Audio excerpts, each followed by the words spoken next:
The Spirit of truth will testify to me, says the Lord, and you will also testify.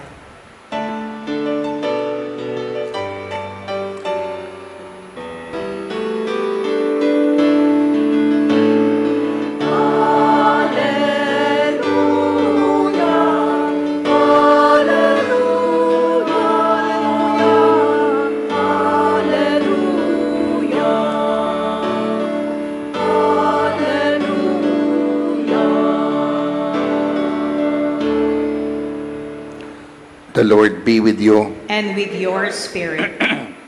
A proclamation from the Holy Gospel according to Matthew. Glory to you, O Lord.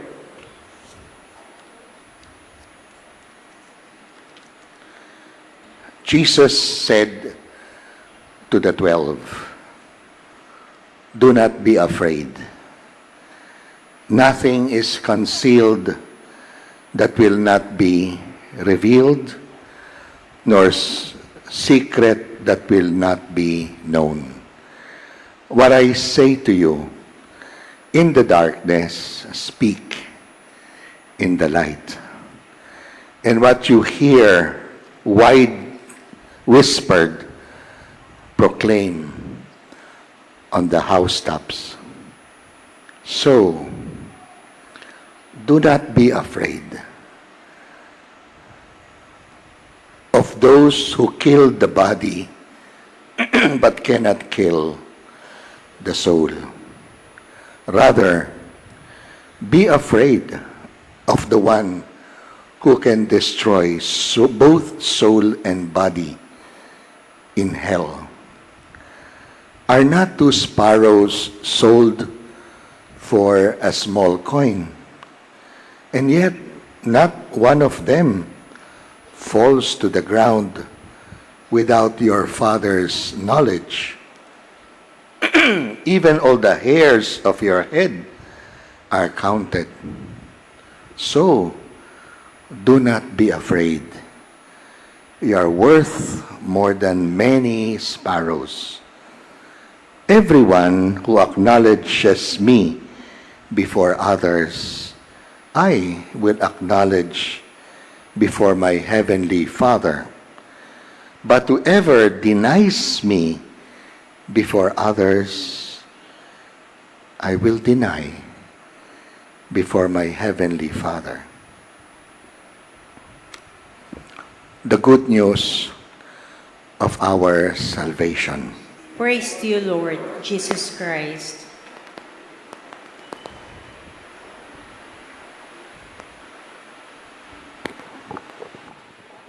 Pinatawag ko po yung ating sakristan na si Alex, na sana, nandiyan ba si Axel? Axel, sundunin mo tatay mo. Sama kayo dito sa atin dalawa. Ito po'y mag-ama. Ang isa ay sakristan at namamahala sa ating chapel. Pero ang kanyang anak, na 12 taong gulang, ay nagsiserve dito. Come, mag-ama. Si Alex, at magaling, talino po ni Alex, para hindi niya makalimutan anak niya to, binaliktad niya ang mga letra, tinawag niyang Axel. Di ba? Ang galing, ano? Yan ang matatalinong. So, Happy Father's Day. Sabi ba sa daddy? Yan. Alex, bakit mo, matagal ko nakita to, siguro mga 4 years na nagsiserve. Bakit mo napaserve to? Gusto ko lang din po, Father, maging mabuting bata rin po at saka maging masunurin din po sa mga. Gusto niya may experience po dito sa bilang service. Gusto mo na maging mabuti siyang bata, maging masunurin. At may experience niya ang buhay ng pananampalataya close at hand. Kasi alam nyo, itong kanilang trabaho, nung grade 6 ako, server din ako diyan sa Don Bosco, Makati. At ang tatay ko, dinadala niya ako kasi siya naman, doon naman sa kabila, sa San Ildefonso, nagle-lector. Hindi siya sa aming sakristan. Pero ito po, pag sinabi natin Happy Father's Day, napaka-happy naman. Ano masasabi mo sa tatay mong Axel? May away ka ba sa kanya? Masama ba loob mo? Anong katangian ng daddy mo na may mamayabang mo? Ano po, mabuti po siyang tao, tapos, maalaga din po siya sa akin. Itaas mo ang kanyang allowance. Thank you, kayong dalawa. Salamat. Di ba? When you speak about Happy Father's Day, i-konteksto natin. Ito, wish ng iba sa inyo, madala niyo anak niyo sa simbahan. At yun to. Napakasimpleng tao, si Alex. Siguro, may iba sa inyo, mas mataas pang antas na inabot sa buhay, sa kanyang trabaho. Pero ang kanyang anak, sure siya, magaan ang loob niya, kasi kasama niya naglilingkod sa Diyos. At ang anak niya, hindi naman stipended. Si Alex, syempre, meron siyang sweldo sa ating chapel kasi permanent, regular na employee siya. Pero si Axel, hindi lang siya sama-sama. Consistent yan. Minsan, talo pa niya ang pare. Ewan ko, siguro pangatlong service na niya to. May ilan dito mga bata, 3 misa ang sineserve. Simula sa 7:30, 9 o'clock, 10:30. Diba? Eh ngayon, tatawag ko si Alvin. Dali mo yung 2 maliit. Hindi naman Mother's Day, kaya, Monique, sorry ka. Alvin, come over. Yan. Ito, alam niyo, wala akong anak. Ha? Wala akong asawa, pero meron akong 2 apo. Apo ko to eh, di ba? Ako, lolo. Lolo na ba ako? Yes? Yes. Do you think Daddy loves you? Yes. How about you? Yes. Since you are 7 years old, no? Erin, what can you say about Daddy? I love him You love him. Why do you love him? because he does everything. He does everything. Ikaw, Aaron, can you tell something about your daddy? Binibigyan ka ng BYD na kotse? Did he give you cars? Yes. And you always eat chicken. Chicken ba gusto mo? Chicken. Alvin, ano ang pinagdadasal mo sa Diyos palagi kasama ni Monique tungkol sa iyong mga anak? Good health, number 1, tsaka for them to grow up on a Christian Catholic faith talaga. For us to be involved always and be present for the kids. Yes. 2 lang ha, good health at maging good Christians. Makilala nila ang kanilang sinasampalatayanan. At silang mag-asawa, dinadala nila regularly itong 2 bata, no? Dito sa simbahan natin. Kahit paminsan-minsan siguro, Aaron, do you understand my homily already? Pag funny, Pag funny lang. Thank you. Thank you so much, Alvin. Ang mabuting tatay, hindi lang mabuti. Meron din siyang plano para sa kanyang mga anak. Meron ka ring iniisip for tomorrow. O yan, mahalaga yan. Balik na ako tayo sa ating gospel. Ang gospel natin, 4 na beses, sinabi, do not be afraid. 4 yan. Sa, I think, 6 verses, chapter 10, 26 to 33, 7 verses, sinabi, or 8 verses, 4 times, 4 out of 8 verses, do not be afraid. So, i-contextualize natin ang gospel sa buhay natin. Ikaw ba, natatakot ka ba? Meron ka bang kinakatakutan? Yes or no? Yes. Lahat ba tayo? Yes tayo dyan? Yes. Oh, pakisabi sa katabi mo, saan ka takot? Magkaibigan ba kayo? Hindi. Kahit na. Sige nga, sabihin mo nga. Sabihin mo, saan ka takot? Mar, saan ka takot? Takot ka ba kay Glenn o takot si Glenn sa'yo? Saan ka takot? Pakisabi lang. Please.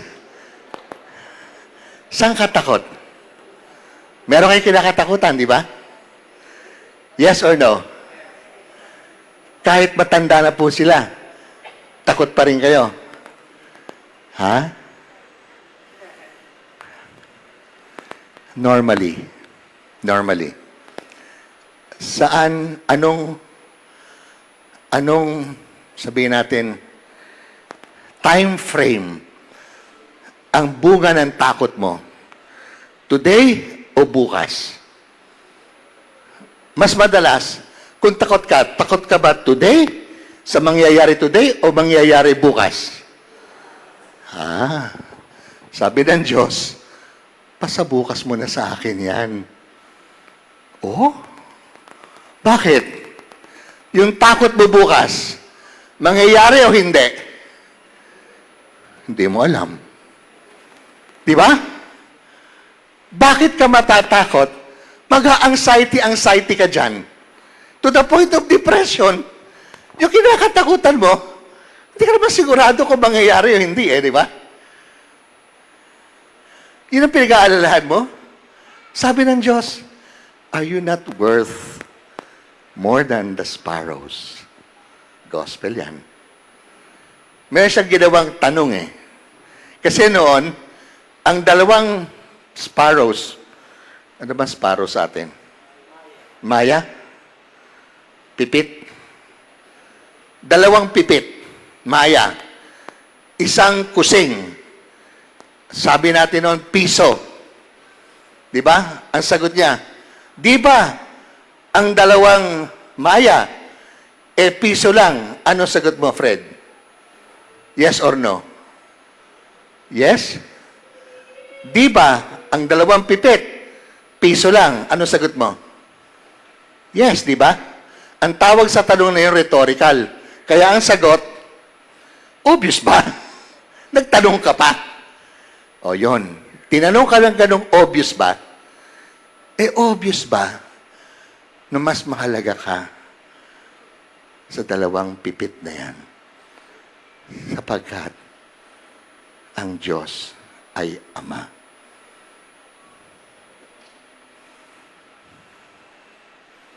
Sapagkat ang Diyos ay Ama.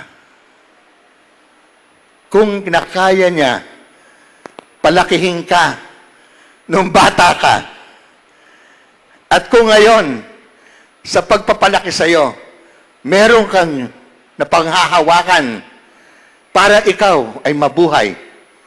Ha? Ano pa kaya ang Diyos para sa bukas? Hindi ka ba paniwala na dyan siya rin bukas? Yes or no? Yes! Ito tanong. Ito ang kaibahan. Paniwala ka ba sa Diyos? Tiwala ka ba? Doon ang tanong. Kasi kung nag-aalala ka bukas, marahil maniniwala ka may Diyos, pero hindi ka tiwala kung naandyan siya bukas.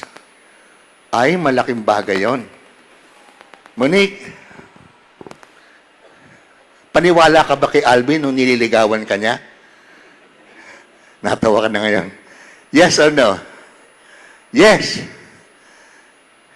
At nung nagpakasal ka, paniwala ka lang ba o tiwala ka na? Tiwala na. Ganun Paniwala, isip. Tiwala, relasyon. Relasyon yan. Nakikipagsapalaran ka. Tataya ka. Kaya nga sabi natin pananam, palataya. Tataya ka sa Diyos. At palataya ka sa Diyos na to, hindi ka mag-aatubili. Hindi ka magdududa. Kasi yung paniwala mo, tinayaan mo na eh. Sapagkat tiwala ka. Ano ang tiwala mo sa Diyos? Nakaraan. May history siya. Meron siyang pinagdaanan na pinagsamahan nyo. Kahit ano pa. Kahit anong pasikot-sikot-sikot pa ang pinagdaanan nyo sa buhay. Tingnan mo ngayon, okay naman. Tama po ba? Kahit hanggang ngayon, meron kang problema. Alam mo naman, kaya ka narito simbahan, ang Diyos ang nagiging tunay na nagpumapanginoon sa buhay mo. So bakit di mo itiwala? Ba't di mo ilagay sa Kanya ang bukas? Yun lang po ang tanong ni Jesucristo. Why can't you trust your Father who is in heaven? Please, brothers and sisters, bago tayo umalis sa simbahang ito ngayon, pagdating nyo sa komunyon, pagdating ng blessing, ako inyo, sabihin mo, yes, tinanggap ko ang kanyang anak, binless ako today. At bukas, bahala siya. Bahala siya.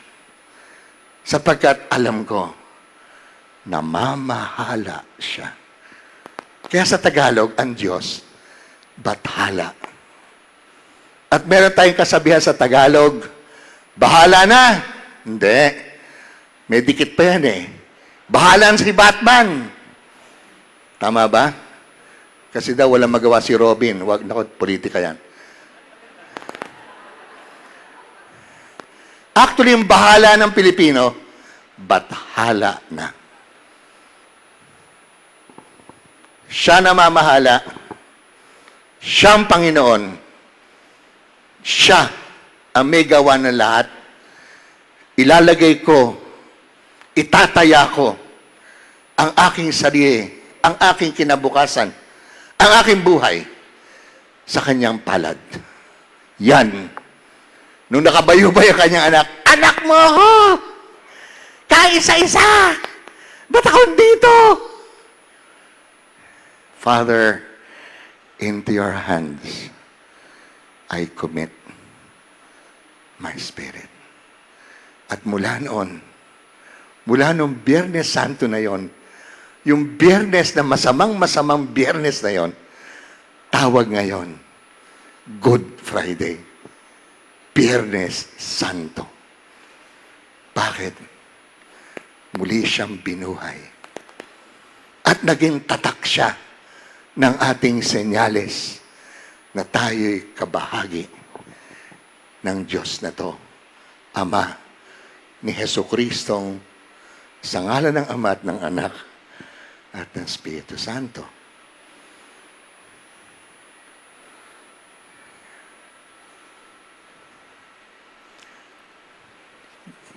Context pa rin para makonclude ko. Ano ba ibig sabihin ng WHO? Sa panahon natin, John, yung Who, di ba mga gitarista yon? The Who. Tama ba ako? Hello? Meron ba itong tumugtog pa? The Who? Di ba ano yun? Mar? Glenn, hindi ka nakasama nun. The Who. Ano yun eh? Nung panahon ko, teenager ako, it was like the Beatles. Pero the WHO is World Health, o sabi tungkol sa Pilipinas, I think last year or 2024, lahat ng pinanganak noong 24 or 25, newly born, 57%, 4 out of 7, ang magulang hindi kasal. Hello? Ulitin ko. 57% ng pinanganak last year or 2 years ago na bata yung kanilang magulang, yung tatay na nagtalik sa nanay at ang nanay na buntis. Hindi ko sinasabing husband and wife eh. Father and mother niya, hindi siya sigurado kung magsasama habang buhay. Walang commitment. Wala nyo? At ito masakit. Today, 15 million children, young children in the Philippines, more or less 2 million lang naman ang pinapanganak taon-taon sa atin eh. O 2 million plus ang ating, kung 117 million tayo last year, baka this year, at the end, 119 million tayo. Kasama ng patay, dumagdag pa ang buhay. So siguro, baka siguro mga tama, mga 3 million ang pinapanganak. Sabi ng WHO, 15 million children, mababa, maliliit. Kasi nililiit siguro nila Erin tsaka ni Aaron, have only single parents. And 95% of the 15 million are without a father. Nasa nanay. Walang ama. So, Happy Father's Day pa. Oy, tatay mo siya? Hindi. Ay, kapatid mo. Ba't ang tanda? Bata mo. Ay, mga anak, maliliit. Apo ko. Thank your dad. You are not part of the 15 million. Thank your parents. You're not part of the 4 out of 7. You're part of the 3 of the 7. So, pasalamat to. Parent mo yan. Di ba? Ano ibig sabihin ng Happy Father's Day? Pasalamatan nyo ang tatay nyo haligi sa bahay. Mapag-aasahan, mapagkakatiwalaan. Ayan, mga kapatid, mga tatay. Sabi mo, sabi natin ng Ama sa Langit, pagkakatiwalaan natin, kayong mga ama, kasama ako bilang pare, I will commit myself to you as my people, to my staff who are 23 of them. I will commit myself today. I will be their father. And they can rely and trust, have confidence.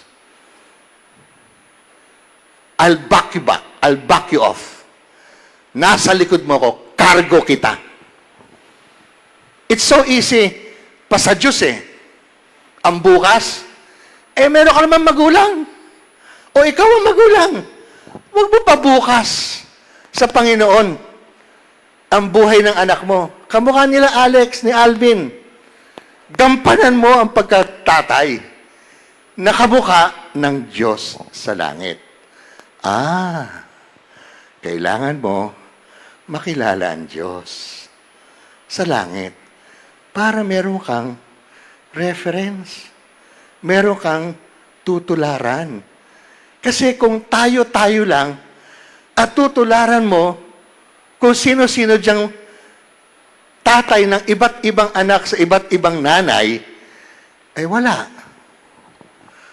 Mga artistahin lang yan, o politiko. Pero ang Diyos Ama ang atin dapat tularan. Dapat kailangan nating i-acknowledge siya. Everyone who acknowledges me, I will acknowledge before my Father.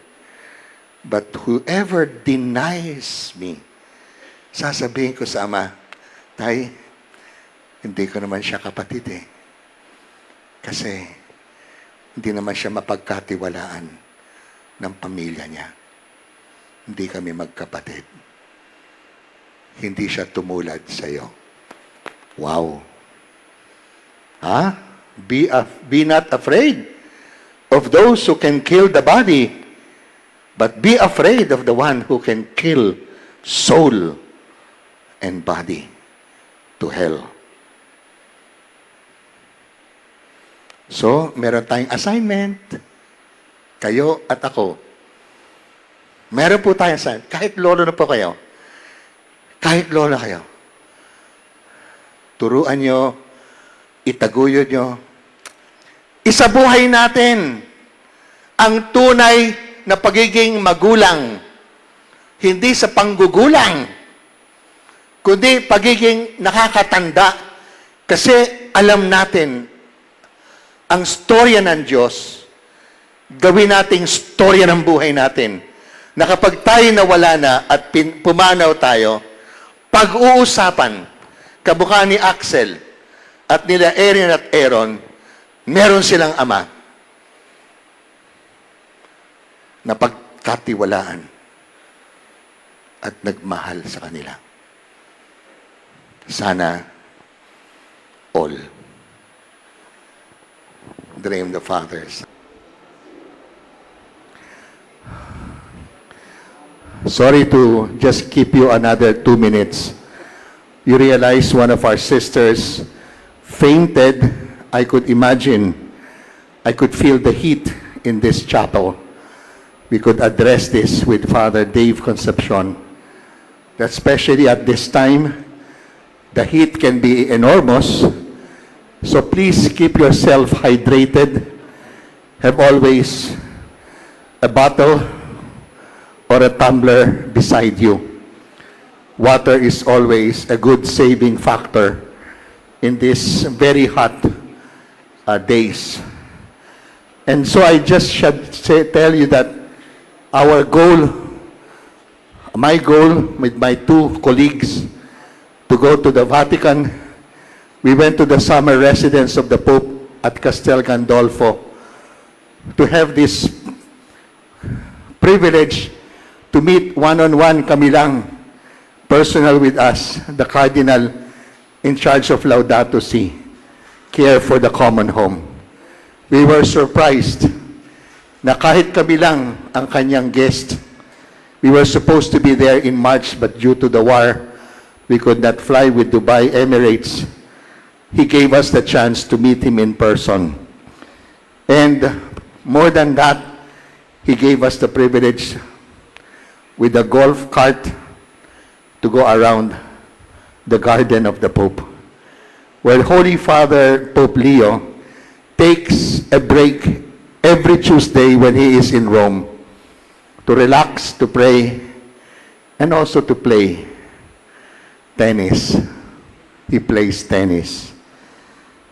But the other surprise is that we went also to London for a purpose that we thought was more for our School of Theology, to twin with their School of Theology and their religious education program, only to behold that one of the professors who joined us in the meeting in St. Mary's University is a person for sustainability, in charge of the ecological sustainability of the university, and is a researcher.